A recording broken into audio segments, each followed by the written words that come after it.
இந்த வீடியோல Naruto Shippuden season 1 episode 12 பார்க்க போறோம். ஓப்பனிங்கே பாத்தீங்கன்னா பாக்குன் சர்ச் பண்ணி போயிருக்கும் இல்லையா, சோ அதை காட்டுவாங்க. அக்காட்சுகியோட ஹைட் அவுட்டை கண்டுபிடிச்சோம். இன்னுமே அந்த ஹைட் அவுட் பக்கத்தால நெருங்கினோம்னா நம்மள நோட்டீஸ் பண்ணிடுவாங்க அப்படின்ட்டு திரும்பி போயிடும். காராவோட உடம்புக்குள்ள இருக்க ஷுகாக்குவோட சக்கராவை எக்ஸ்ட்ராக்ட் பண்ணி எடுப்பாங்க. காரா வலி தாங்க முடியாம பயங்கரமா கத்துவான். லேடி சியோ பாத்தீங்கன்னா ஒரு பாக்ஸ் ஓபன் பண்ணுவாங்க. 2 ஸ்க்ரால் இருக்கும். அக்கா என்ன அந்த ரெண்டை நீங்க எடுத்துட்டு போறீங்களா அப்படின்னு எபிசோ கேட்பாரு. விதியை யாருனாலையுமே மாத்த முடியாது. நான் அவனை மீட் பண்ண போறேன்னா அவங்க கூட சண்டை போட எனக்கு இது தேவைப்படும் அப்படின்பாங்க. நான் அதிக நாள் வாழ்க்கையை வாழ்ந்துட்டேன் அப்படின்பாங்க. ஓப்பனிங் சாங் முடிஞ்சதுக்கு அப்புறமா த ரிட்டையர்ட் கிரானிஸ் டிட்டர்மினேஷன் அப்படிங்கிற இந்த எபிசோடோட டைட்டில் போட்டு ஸ்டார்ட் பண்றாங்க. ககாஷி கிட்ட பாக்குன்னு பாத்தீங்கன்னா அக்காட்சுகியோட ஹைட் அவுட் இருக்க இடத்த மேப்ல காட்டிரும். கன்ஃபார்மான்னு சொல்லி கேட்கும் போது அந்த இடத்துல இருந்து எனக்கு காராவோட ஸ்மெல்லும் வந்துச்சு அப்படிங்கும் பாக்கும். நான் உங்ககிட்ட இன்னொரு ஃபேவரும் எதிர்பார்க்கறேன் அப்படின்பாரு ககாஷி. என்னன்னு கேட்கும் பாக்கும். தூங்கிட்டு இருந்த நருட்டோ பாத்தீங்கன்னா திரும்பி படுக்கிறேன்ட்டு கீழே விழுந்துருவான். முழிச்சுக்கிட்டியா நருட்டோ அப்படின்னு பாக்குன்னு சொல்லவும் பாக்குன்ட்டு ஷாக் ஆவான். ககாஷி நான் ஒன்னதான் நம்பி இருக்கேன் பாக்கும் அப்படின்னு சொல்லி திரும்ப தாட்டி விட்டுருவாரு. அப்புறம் பாக்குறான் நருட்டோ அப்படின்னு சொல்லிட்டு பயங்கர வேகமா போகும் பாக்கும். நருட்டோ அது ஜன்னல் வழியே பாத்துட்டு அக்காட்சுகியோட ஹைட் அவுட் அப்ப நம்ம கண்டுபிடிச்சிட்டோமா அப்படின்னு சொல்லி கேட்பான். அதை நோக்கி தாண்டா போறோம் உடனே அப்படின்பாரு ககாஷி. சரின்பா நருட்டோ. காங்குரோக்கு பாத்தீங்கன்னா வெளியே பேசுற சவுண்ட் கேட்கும். டெமாரி கிட்ட பாத்தீங்கன்னா காரா இருக்க லொகேஷனை கண்டுபிடிச்சிட்டாங்க. லீஃப் வில்லேஜ் சேர்ந்த ஷினோபிஸ் இப்ப கிளம்பிட்டு இருக்காங்க அப்படின்பா. அப்படின்னா நம்மள ஸ்கில்டா இருக்க பர்சன்ஸ உடனே கேதர் ஆக சொல்லு, நானும் அவங்களோட போறேன் அப்படின்பா டெமாரி. ஓகேன்ட்டு கிளம்பிடுவான் அந்த ஷினோபி. காங்குரோ டெமாரியை கூப்பிடுவான். அவன் கஷ்டப்படுறத பார்த்துட்டு ரொம்பவுமே கடுப்பாவா. நீ எங்கேயுமே வர முடியாது, கம்முனு பெட் ரெஸ்டட் அப்படின்பா. காங்குரோக்கு கஷ்டமா இருக்கும். அதை பார்த்தோன்னே டெமாரி கண்டிப்பா நான் காராவை திருப்பி கூட்டிட்டு வருவேன் அப்படின்பா. இதை கேட்ட காங்குரோ சிரிப்பான். அதாவது அக்செப்ட் பண்ணிட்ட மாதிரி. சாண்ட் வில்லேஜுக்கு பாத்தீங்கன்னா இன்னொரு மெசேஜ் வந்திருக்கும். அது அந்த புறா கொண்டு வந்திருக்கும். ஆல்ரெடி 2-3 மெசேஜ் ஓபன் பண்ணி பார்த்த மாதிரி காட்டியிருப்பாங்க. சாண்ட் வில்லேஜோட ஷினோபிஸ் வந்த உடனே காராவை ரெஸ்கியூ பண்ற கிளம்பிடலாம் அப்படின்பாரு ககாஷி. டெமாரியும் அவளோட டீமும் வந்திருப்பாங்க. கிளம்பலாமா அப்படின்ட்டு நருட்டோ தயாராவான். பாக்கி எல்லாத்தையுமே வெயிட் பண்ண சொல்லுவாரு. டெமாரியையும் மற்றவங்களையும் வில்லேஜ்லயே இருந்து பார்டரை பேட்ரோல் பண்ண சொல்லுவாரு. ரொம்பவுமே கடுப்பாவா. மேல இருந்து ஆர்டர் வந்திருக்கு. காசைக்காக நம்ம வில்லேஜ்ல இப்ப இல்ல, அதை தெரிஞ்சுக்கிட்டா மற்ற நாடுகள் நம்மள அட்டாக் பண்றதுக்கு தயாரா இருப்பாங்க, அதை தடுக்கிறதுக்காக தான் அப்படின்பாரு. டெமாரிக்கு ரைட் சைட்ல இருக்கவள பாருங்களேன். இவ பேர் மாக்கி. பாக்க அப்படியே கீபா மாதிரி இல்ல? உங்களுக்கும் அப்படி தோணுதா? தோணுச்சுன்னா கமெண்ட் பண்ணுங்க. பாக்கி சொன்ன இந்த விஷயத்த கேட்ட டெமாரிலாம் ரொம்பவுமே கடுப்பா இருப்பா. காராவை நம்ம தான் காப்பாத்தணும். பாருங்க, காராவோட நன்மைக்காகவும் அவனை காப்பாத்துறதுக்காகவும் லீஃப்ல இருந்து ஷினோபிஸ் வந்திருக்காங்க. இத்தனைக்கும் காரா அவங்களோட லீடர் கிடையாது, அவன் நம்மளோட காசுக்காக. நம்ம தான் அவனை காப்பாத்தணும், வேற யாரும் கிடையாது அப்படின்னு பேசும்போது வேற வழி இல்ல அப்படின்னு பாக்கி சொல்லும் போது அப்பனா நான் போறேன் அப்படின்னு கிரானி சியோவோட வாய்ஸ் கேட்கும். பார்த்தா பில்டிங்கோட டாப்ல நிப்பாங்க. சான் ஷினோபி வேணும்னா நான் போறேன் அப்படின்னு சியோ சொல்லவும் ஷாக் ஆவாட்ட மாதிரி பாக்கி நீங்க அப்படின்னு சொல்ல வரும்போது புரியுது, நான் ரிட்டையர் ஆயிட்டேன் அப்படின்னா என்ன அர்த்தம், நான் என்ன வேணாலும் பண்ணலாம் அப்படின்னு சொல்லவும் மாக்கி ஆனா இது ரொம்பவுமே கஷ்டமா இருக்குமே அப்படின்பா. ஒழுக்க மரியாதையை எனக்கு கிளவியோட ட்ரீட் பண்றதை நிறுத்திக்கங்கன்ட்டு மேல இருந்து குதிப்பாங்க. நருட்டோ பயப்படுவான். அவங்க சிம்பிளா வந்து நின்றுவாங்க. ஆஃப்டர் ஆல் கொஞ்ச நாளா என் பேர போலயே நான் கவனிக்கவே இல்ல அப்படின்பாங்க. அக்காட்சுகியோட ஹைட் அவுட்ல காட்டுவாங்க. அந்த எக்ஸ்ட்ராக்ஷன்ங்கிற ப்ரொசீஜர் பாத்தீங்கன்னா நடந்துகிட்டே இருக்கும். கெட்டோ ஸ்டாச்சுல நோட் பண்ணி பாத்தீங்கன்னா 9 ஐஸ் இருக்கும். அதுல 2 கண்கள் மட்டும் லைட்டா திறக்கும். இன்ஃபேக்ட் இது எதனால நடக்குதுன்னு பாத்தீங்கன்னா ஷுகாக்குவோட அந்த சக்கரா இருக்கு இல்லையா, அந்த எனர்ஜினால. ககாஷி சரி நாங்க கிளம்புறோம் அப்படின்பாரு. பாக்கி மன்னிப்பு கேட்டு நான் ஹையர் அபிஷியல்ஸ கன்வின்ஸ் பண்றதுக்கு ட்ரை பண்றேன் அப்படின்பாரு. டெமாரி என்னாலும் பரவாயில்ல, சீக்கிரமே நாங்க உங்களை ஃபாலோ பண்ணி வருவோம் அப்படின்பா. நீங்க வரும்போது காராவை நாங்க எப்பவோ காப்பாத்தி வச்சிருப்போம் அப்படின்பா நருட்டோ. 4 பேருமே கிளம்பிடுவாங்க. காங்குரோவோட ஃபீலிங் எப்படி இருக்குன்னா, நான் மட்டும் இப்ப பிசிக்கலி ஃபிட்டா இருந்தா காராவை நான் காப்பாத்த போறத எவனாலையுமே தடுத்திருக்க முடியாது அப்படின்னு திங்க் பண்ணுவான். டீம் காய் சைட் காட்டுவாங்க. டென்டன் பாத்தீங்கன்னா நம்ம கிளம்பினதுல இருந்து இப்ப வரைக்குமே ரெஸ்ட் எடுக்கல, ரொம்பவுமே ஓடிக்கிட்டே இருக்கும். நம்ம பிரேக் எடுக்கலன்னா செத்துரும் அப்படின்பா. டென்டென் உனக்கு இன்னும் கொஞ்சம் ட்ரைனிங் தேவைப்படுது அப்படின்பா. லீ நெஜி இருந்துட்டு முன்னாடி பாரு லீ அப்படின்பா. 4 பேருமே ஸ்டாப் ஆவாங்க. பார்த்தா பாக்கணும் அந்த இடத்துக்கு வந்திருக்கும். வெயிட் பண்ணு காய் அப்படிங்கும். பாக்கணும் அப்படின்ட்டு பாப்பாரு காய். ககாஷி டீம் அப்புறம் கிரானி சியோ பாத்தீங்கன்னா பயங்கர வேகமா போவாங்க. சக்குரா வந்துட்டு நருட்டோ கிட்ட நான் உங்ககிட்ட ஒரே ஒரு கேள்வி கேட்கணும் அப்படின்பா. அக்காட்சுகி எப்பையில இருந்து உன்னை டார்கெட் பண்ணிருக்காங்கன்னு கேப்பா. எனக்கு தெரியாது அப்படின்றவான். நருட்டோவை தேடி அக்காட்சுகி மெம்பர்ஸ் 2 பேர் லீஃப் அப்ரோச் பண்ணாங்க. கிட்டத்தட்ட அது நடந்தே 3 வருஷத்துக்கு மேல இருக்கும். ஆனா இப்பதான் அவங்களோட மூவ்ஸ் அவங்க வைக்கிறாங்க, என்னன்னே தெரியல அப்படின்பாரு ககாஷி. 3 வருஷம் வெயிட் பண்ணி அடுத்த மூவ் எதுக்கு வைக்கணும் அப்படின்னு சக்குரா கேப்பா.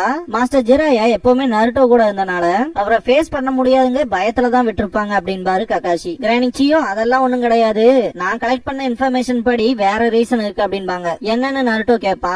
ஜின்சுரிக்கியோட உடம்புல இருந்து டெய்ல்டு பீஸ்ட எக்ஸ்ட்ராக்ட் பண்றது ஒன்னும் சாதாரணம் கிடையாது, அதுக்கேத்த ப்ரிப்பரேஷன்ங்கிறது ரொம்பவுமே ஹெவியா இருக்கும், அந்த காரணத்துக்காக தான் இந்த டைம் எடுத்திருக்கலாம் அப்படின்பாங்க. காராக்குள்ள இருக்க ஷுகாக்குவோட சக்கராவை எக்ஸ்ட்ராக்ட் பண்ணிட்டு இருக்க மாதிரி காட்டுவாங்க. சக்குரா இப்ப நீங்க சொன்ன டெய்ல்டு பீஸ்ட்னா என்னன்னு கேப்பா. சுனாடேவோட ஸ்டூடெண்ட்ங்கிற உனக்கு இது கூடவா தெரியல அப்படின்ட்டு. லீஃப்ல 9 டெய்ல்டு ஃபாக்ஸ் ஸ்பிரிட் இருக்குல்ல அப்படின்பாங்க. எல்லாருமே ஷாக் ஆவாங்க. அத நாங்க டாப் சீக்ரெட்டா வச்சிருக்கோம் அப்படின்பாரு ககாஷி. ஆச்சரியப்படுறதுக்குலாம் ஒண்ணும் இல்ல, டெய்ல்டு பீஸ்ட் அப்படிங்கிறது டீமன் ஸ்பிரிட்ஸ் டெய்ல்ஸ வச்சு அதை டிஃபரன்ஷியேட் பண்ணுவோம் அப்படின்பாங்க. ரொம்ப வருஷத்துக்கு முன்னாடி சாண்ட்ல ஒன் டெய்ல்டு பீஸ்ட் இருந்துச்சு, அந்த ஷுகாக்குவை தான் காராக்குள்ள சீல் பண்ணிருக்கோம். அப்படின்னா இன்னுமே நிறைய டீமன் ஸ்பிரிட்ஸ் இருக்கும்ல அப்படின்னு சக்குரா கேப்பா. ஆமான்பாங்க. இந்த உலகத்துல 9 வகையான டெய்ல்டு பீஸ்ட்ஸ் இருக்கு. ஒவ்வொன்னுக்கும் ஒவ்வொரு ஸ்பெஷல் கேரக்டரிஸ்டிக் இருக்கு. ஒவ்வொன்னுக்கும் டிஃபரெண்ட் நம்பர் ஆஃப் டெய்ல்ஸ் இருக்கும். சாண்ட்ல இருக்கிறது 1 டெய்ல்டுனா 2 டெய்ல்டு அப்புறம் 3 டெய்ல்டுன்னு 9 tailed fox of the leaf வரைக்கும் இருக்கு. ஷினோபி வேர்ல்ட்லயே அதிகப்படியான சக்ராஸ் இந்த டெய்ல்டு பீஸ்ட் கிட்ட தான் இருக்கு. இந்த உலகம் முழுக்கவும் இந்த டெய்ல்டு பீஸ்டோட பவர்லாம் உலகம் முழுக்க இருக்க ஹிடன் வில்லேஜஸ்லாம் மிலிட்டரி பர்பஸ்க்காக யூஸ் பண்ணிக்கிறாங்க. அதுகளை அடைய போட்டி போட்டுக்கிட்டாங்க. ஆனா அந்த பவரை யாராலையும் கண்ட்ரோல் பண்ண முடியல. அது மனுஷங்களோட அறிவாற்றலையும் கடந்த விஷயமா இருந்துச்சு. எதுக்காக அக்காட்சுகி இதை தேடி வராங்கன்னு எனக்கு தெரியாது. ஆனா அந்த பவர்ங்கிறது ரொம்பவுமே டேஞ்சரஸ். இப்ப இருக்க நியூ ஏஜ்ல பீஸ்ங்கிற விஷயம் மட்டும் தான் கண்ணுக்கு தெரியனால இந்த டெய்ல்டு பீஸ்ட பத்தின விஷயங்கள்லாம் யாருக்கும் தெரியாது இல்ல. இருந்தாலுமே இந்த உலகத்தோட ஒவ்வொரு மூலையிலுமே அது இருக்கு அப்படின்னு சியோ சொல்லும் போது நருட்டோட ஃபேஸ்ல ரொம்பவுமே சேடா இருக்கும். டீம் காய் கிட்ட பாத்தீங்கன்னா பாக்குன் வந்து ககாஷி வந்து ஆர்டர் கொடுத்திருப்பா இல்லையா 8 நிஞ்சா டாக்ஸ வந்து இந்த அக்காட்சுகியோட ஹைட் அவுட் கண்டுபிடிக்க சொல்லி அதையும் கண்டுபிடிச்சிருப்பாங்க. அதிர்ஷ்டவசமா நீங்க தான் அந்த ஹைட் அவுட்டுக்கு பக்கத்தால இருக்கீங்க. லீஃபுக்கும் சாண்டுக்கும் நடுவால இருக்க லேண்ட் ஆஃப் ரிவர்ல தான் அவனுங்க ஹைட் அவுட் இருக்கு அப்படிங்கும். பேசுறதுக்கு டைம் இல்ல, நம்ம சீக்கிரம் கிளம்பணும், போற வழியில மிச்ச டீடைல்ஸ் நான் கொடுக்குறேன் அப்படிங்கும் பாக்கும். டீம் காய் கிளம்பிரும். இது எல்லாத்தையுமே தூரத்துல இருந்து ஜெட்சு பாத்துட்டு இருப்பான். காரா உடம்புக்குள்ள இருக்க ஷுகாக்குவோட சக்கராவை எக்ஸ்ட்ராக்ட் பண்ணிட்டு இருக்கும் போது ஜெட்சு நம்மளோட எதிரிகளுக்கு நம்மளோட ஹைட் அவுட் இருக்க இடம் தெரிஞ்சிச்சு, நம்மள அப்ரோச் பண்றாங்க அப்படின்பா. எதிரியான்ட்டு ஷாக் ஆவான் டெய்டரா. ரொம்பவுமே ஸ்கில்ட் அண்ட் டேஞ்சரஸான ஒருத்தன் அப்படின்பா. பேரு மைட் காய் அப்படின்னு ஜெட்சு சொல்லவும் அகாட்சுகியோட லீடர் அது யாருன்னு சொல்லி கேட்பான். இட்டாச்சி லீஃப் வில்லேஜோட ஜோனின் மாஸ்டர் ஆஃப் தாய் ஜுட்சு அப்படின்பா. ஓ அந்த ஃப்ரீக் பீஸ்டா அப்படின்ட்டு ஹீசமே கேட்பான். அகாட்சுகியோட மெம்பர்ல இருக்க இன்னொருத்தன் பாத்தீங்கன்னா அவனை நான் டீல் பண்ணிக்கிறேன் அப்படின்பா. எனக்கு அவனுக்கு தீக்க வேண்டிய ஒரு பகை இருக்கு அப்படின்பா கீசமே. நான் போறேங்கும் போது அக்காட்சுகியோட லீடர் உங்ககிட்ட தான் சக்கர லவங்கள் ஜாஸ்தியா இருக்கு, அதனால நீயே கிளம்பிடு அப்படின்பா. சந்தோஷப்படுவான். இந்த பாயிண்ட்ல உன்னோட 30% சக்கராவை நாங்க எடுத்துக்குவோம் அப்படின்னு சொல்லுவான். கீசமை கேட்டு நான் திருப்பி கொடுக்க வேண்டிய நேரம் வந்துருச்சு அப்படின்னு சிரிச்சுட்டு இதுக்கு முன்னாடி காய் கிட்ட அடி வாங்கியிருப்பான் இல்லையா அதை திங்க் பண்ணி பாப்பான். காய் பாத்தீங்கன்னா ககாஷியை காப்பாத்துறதுக்கு குறுக்கால வந்து சிவியர் லீஃப் ஹரிக்கேன் அடிச்சிருப்பாரு. யாரானின்னு கேட்கும் போது லீஃபோட நோபல் ப்ளூ பீஸ்ட் அப்படின்னு இருப்பாரு மைட் காய் அப்படின்னு. ஆக்சுவலா அது ஒரு செம சீன். பாக்கும் டீம் காயை கூட்டிட்டு போகும்போது அதுக்கு ஸ்ட்ரேஞ்சான ஃபீலிங் இருக்கும். காய் என்னன்னு கேட்கும் போது நம்மள யாரும் அப்ரோச் பண்றாங்க அப்படிங்கும். எல்லாருமே பயங்கர ஷாக்கா இருப்பாங்க. நெஜி பாத்தீங்கன்னா அவனோட பியாக்குகான யூஸ் பண்ணி பார்த்துட்டு பின்னாடி இந்த அட்டாக் நடக்குது அப்படின்பா. இந்த இடத்துல எட் ஸ்டைல் அண்டர் கிரவுண்ட் ஷாக் ஜுட்சுங்கிற ஜுட்சுவை கீசமே பண்ணிருப்பான். இந்த ஜுட்சுவோட இம்பாக்ட்ங்கிறதே ரொம்பவுமே வேற லெவல்ல இருக்கும். எல்லாருமே டாச் பண்ணி இருந்திருப்பாங்க. கீசமேவை பார்த்த உடனே மைட் காய் வந்துட்டு இவன் அப்படிங்கும் போது உங்களுக்கு இவனை தெரியுமா காய் சென்சே அப்படின்னு கேட்பான். லீ யாரா நீ அப்படின்னு கேட்பாரு காய் சென்சே. இத பார்த்து 10 லுக் எல்லாம் செம ஃபன்னா இருக்கும். இதுக்கப்புறமா டீம் ககாஷி வர சைட் காட்டுவாங்க. இந்த இடத்துலயுமே பாத்தீங்கன்னா ஜெட்சு இவங்க வர விஷயத்த நோட் பண்ணிடுவான். திரும்ப நிறைய கெஸ்ட் வராங்க அப்படின்பா. இத கேட்ட உடனேயுமே டெய்டரா கிட்ட இந்த தடவை எதுக்கு இத்தனை பிரச்சனை வருது அப்படின்னு கேட்பான் அக்காட்சுகியோட லீடர். இந்த ஜின்சுரிக்கு நினைச்சதை விட ஸ்ட்ராங்கா இருந்தா அப்படின்பா. சசோரி இதை மட்டும் நீ லைட் எடுக்காம இருந்தீங்கன்னா இந்த பிரச்சனையே இல்ல, ஒளிஞ்சிருந்து தாக்கறதானடா பிளானே, அத சொதப்பி வச்சிட்டீல அப்படின்பா. உன் ட்ராப்பை விட ஒன்னும் பெரிய சத்தம்லாம் நம்ம இல்ல அப்படின்பா டெய்டரா. நமக்குள்ள அடிச்சுக்காதீங்க, முதல்ல இந்த ஜுட்சுல கான்சென்ட்ரேட் பண்ணுங்க அப்படின்பா அந்த லீடர். இன்னொரு மெம்பர் தேவைப்படுது அப்படிங்கும் போது நான் போறேன் அப்படின்பா. இந்த இடத்துல லீஃப் ஷினோபி போட்டுன்னு சொல்லி இதை டிசைட் பண்ணியாச்சு அப்படின்னு சொல்லி இட்டாச்சியை தாட்டி விட்டுருவாங்க. இட்டாச்சி டீம் ககாஷி முன்னாடி அப்பியர் ஆவான். இவன் யாரு அப்படின்னு சக்குரா கேட்கவும் பிரச்சனை அப்படின்பாரு ககாஷி. ராணி சியோ அந்த கண்கள் அப்படின்ட்டு ஷாக் ஆவாங்க.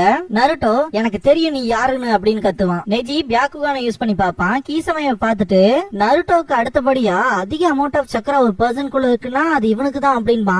அந்த அளவுக்கு அப்படின்ட்டு லீ ஷாக் ஆவான். என்ன உண்மையாலுமே உனக்கு ஞாபகத்துல இல்லையா அப்படின்னு கீசமே கேட்கவும் நீ அவனா அப்படின்பாரு காய். ஒரு வழியா ஞாபகத்துக்கு வந்துருச்சா அப்படிங்கும் போது நம்ம இதுக்கு முன்னாடி பாத்துருக்கோமா என்ன அப்படின்பாரு காய். உன்ன ஒரு ஃப்ரீக்காவும் பீஸ்ட் லெவல்லயும் சொல்லிட்டு இருக்கானுங்க. உன்னோட இன்டெலிஜென்ஸும் அதே அளவுக்கு இருக்குன்னு நினைச்சேன். சீக்கிரமாவே உனக்கு நான் யாருன்னு காட்டுறேன் அப்படின்பா. நருட்டோ சைட் சீன் ஜம்ப் ஆகும். நீ இட்டாச்சி உச்சிஹா தானே அப்படின்பா நருட்டோ. இட்டாச்சியை பார்த்துட்டு சக்குரா இவன் தான் இட்டாச்சி உச்சிஹாவா அப்படின்ட்டு பயங்கர கடுப்புல பாப்பா.